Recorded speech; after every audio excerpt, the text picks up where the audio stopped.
നമ്മളിപ്പോൾ ഒ പിയിലൊക്കെ ഇരിക്കുമ്പോൾ അല്ലെങ്കിൽ ക്ലിനിക്കിൽ നമ്മൾ പ്രാക്ടീസ് ചെയ്യുന്ന സമയത്ത് ഇപ്പോൾ ഫാറ്റി ലിവർ വളരെ അധികമായിട്ട് നമ്മൾ കണ്ടുവരാറുണ്ട് പേഷ്യൻസിൽ.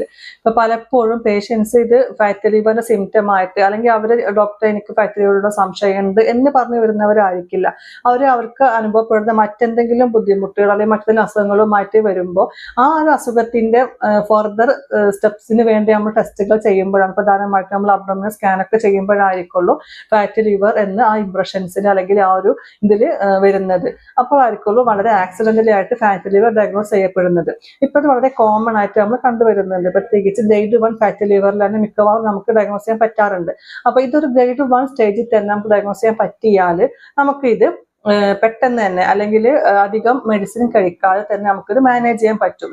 നമ്മുടെ ലൈഫ് സ്റ്റൈലിലുള്ള കുറച്ച് മാറ്റങ്ങൾ വഴി അല്ലെങ്കിൽ ഹെൽത്തി ആയ കുറച്ച് ലൈഫ് സ്റ്റൈൽ ചേഞ്ചസ് വഴി നമുക്കിത് ഈസി ആയിട്ട് മാനേജ് ചെയ്യാൻ പറ്റും.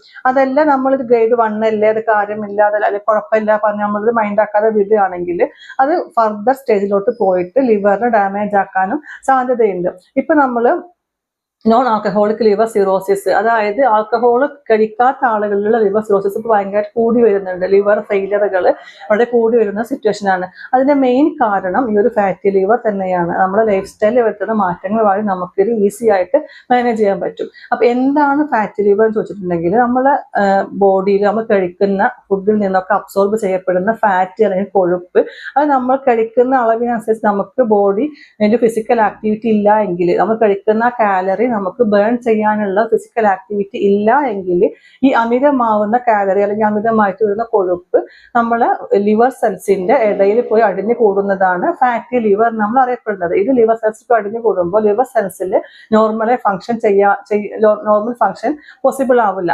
അങ്ങനെ വരുന്ന കണ്ടീഷനാണ് ഫാറ്റി ലിവർ എന്ന് പറയുന്നത്. അപ്പൊ ഇത് പ്രിവെന്റ് ചെയ്യാൻ വേണ്ടിയുള്ള ഒരേ ഒരു മാർഗം, ഒന്നാമതായിട്ട് നമ്മൾ എടുക്കുന്ന കാലറി ഇൻടേക്ക് അല്ലെങ്കിൽ നമ്മൾ എടുക്കുന്ന ഫുഡിന്റെ അല്ലെങ്കിൽ എനർജിയുടെ അളവ് കുറയ്ക്കുക. അതുപോലെ തന്നെ നമ്മൾ കഴിക്കുന്ന ഫുഡിന്റെ അല്ലെങ്കിൽ കഴിക്കുന്ന കാലറിയുടെ അനുസരിച്ചുള്ള ഫിസിക്കൽ ആക്ടിവിറ്റി അല്ലെങ്കിൽ അത് അത്രയും കാലറി ബേൺ ചെയ്യാനുള്ള ഫിസിക്കൽ ആക്ടിവിറ്റി നമ്മളെ ലൈഫ് സ്റ്റൈലിൽ ഉണ്ടാക്കുക. ഈ 2 വഴികളാണ് ഇത് ഒരു മാനേജ് ചെയ്യാൻ പറ്റുന്ന ഒരു വഴി. അപ്പൊ ഇതിനു വേണ്ടി നമുക്ക് എന്തൊക്കെ ചെയ്യാൻ പറ്റും, അതെങ്ങനെ നമുക്ക് ഈസിലി മാനേജ് ചെയ്യാൻ പറ്റും എന്നുള്ളതാണ് നമ്മൾ ഈ സീരീസിൽ പറയാൻ പോകുന്നത്. നിങ്ങൾ എല്ലാവരും സീരീസ് കാണുക, നിങ്ങളുടെ ഡൗട്ടുകൾ കമന്റ് ചെയ്യുക, അഭിപ്രായങ്ങൾ അറിയിക്കുക.